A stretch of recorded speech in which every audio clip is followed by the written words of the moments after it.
சில குட்டீஸ் எல்லாருக்குமே வந்து பார்த்தீங்கன்னா ஒரு சிறப்பான வணக்கங்கள்ப்பா.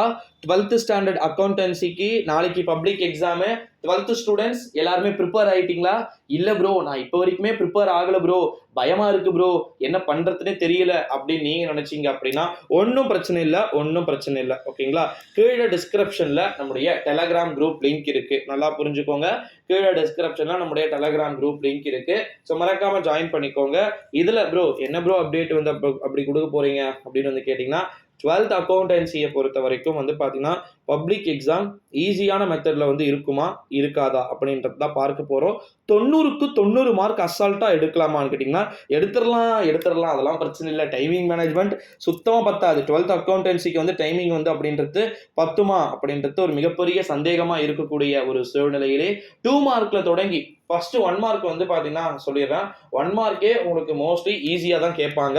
புக் பேக் வந்து கேட்கறதுக்கே சான்சஸ் இருக்குது. ஏன்னா கடந்த சில காலங்களில் எல்லாமே 12th அக்கௌண்டன்சியை பொறுத்த வரைக்கும் ரொம்ப ஈஸியான மெத்தட்ஸில் தான் வந்து கொஸ்டின்ஸ் வந்து கேட்டுக்கிட்டு இருக்கிறாங்க அக்கௌண்டன்சி ஸ்டூடெண்ட்ஸ்க்கு, காமர்ஸ் ஸ்டூடெண்ட்ஸ்க்கு. ஸோ அதனால் வந்து அவங்களுக்கு மோஸ்ட்லி புக் பேக்கை படிங்க. ஏன்னா நிறைய பேர் ஸ்டூடெண்ட்ஸ் என்ன புலம்புறீங்கன்னா, ஒரு வருஷம் ஃபுல்லாக நாங்கள் அழகாக படித்து எக்ஸாம் எழுதணும்னு போனால் அங்கே எங்களுக்கு ஆப்பு வச்சிடறாங்களே ப்ரோ அப்படின்னு சொல்லிட்டு ஸ்டூடெண்ட்ஸ் சொல்கிறாங்க. எஸ், ரியலி இது வந்து பார்த்தீங்கன்னா ஏற்றுக்கொள்ள முடியாத ஒரு விஷயம் தான். ஏன்னா இம்பார்ட்டன்ட் கொஸ்டின் படித்து மாடல் இருக்குது, ஆஃபலி எக்ஸாம் இருக்குது, ரிவிஷன் எக்ஸாம்ஸ் வந்து இருக்குது, மிட் டெர்மு, அப்புறமா வந்து குவார்ட்டர்லி எக்ஸாம்ஸ், இதெல்லாம் அழகாக படித்து முடித்து இப்படி ஒரு ரொம்ப கஷ்டமான ஒரு ஸ்டேஜ் வந்து வரும்போது ஸ்டூடெண்ட்ஸ்க்கு வந்து கொஞ்சம் ரொம்ப கஷ்டமாக தான் வந்து இருக்கும். அதனால தான் 12th அக்கௌண்டன்சி ஸ்டூடெண்ட்ஸ்க்கு சொல்கிற கீழே டிஸ்கிரிப்ஷனில் நம்முடைய டெலகிராம் குரூப் லிங்க் இருக்குது. மறக்காமல் நம்முடைய டெலகிராம் குரூப்பில் வந்து ஜாயின் பண்ணிக்கோங்க.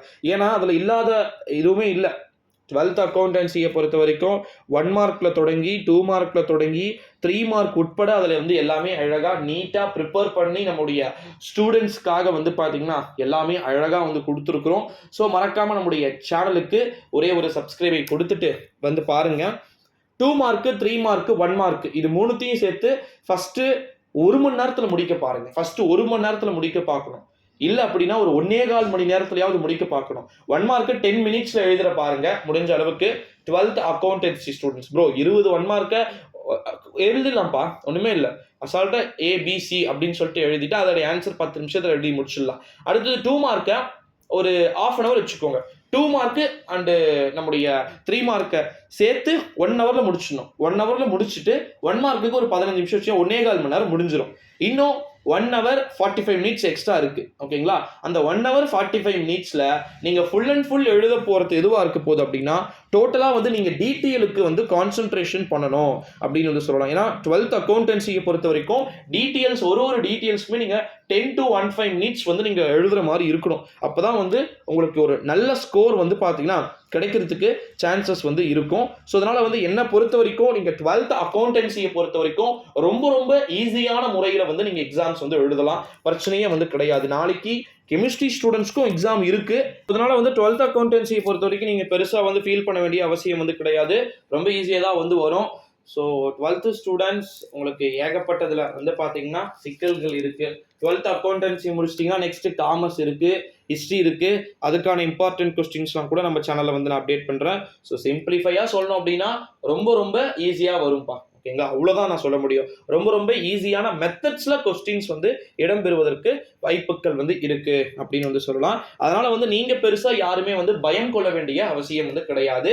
12ஆம் வகுப்பு மாணவ செல்வங்கள் அனைவருக்குமே பப்ளிக் எக்ஸாம் முடிஞ்ச அளவுக்கு வந்து ஈஸியாக வரும் அப்படின்னே வந்து சொல்லலாம். ஸோ அக்கௌண்டன்சியை பொறுத்த வரைக்கும் நான் சொன்ன டைமிங் மேனேஜ்மெண்ட்டை வந்து பயன்படுத்திக்கோங்க.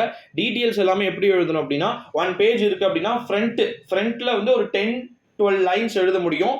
பேக்ல ஒரு 12 லைன்ஸ் எழுத முடியும். அது மாதிரி ஒரு 25 லைன்ஸ் வந்து பார்த்தீங்கன்னா நீங்கள் எழுதுங்க. கண்டிப்பாக டீட்டெயில்ஸ்க்கு உங்களுக்கு 5 மார்க் வந்துடும். ஓகேங்களா?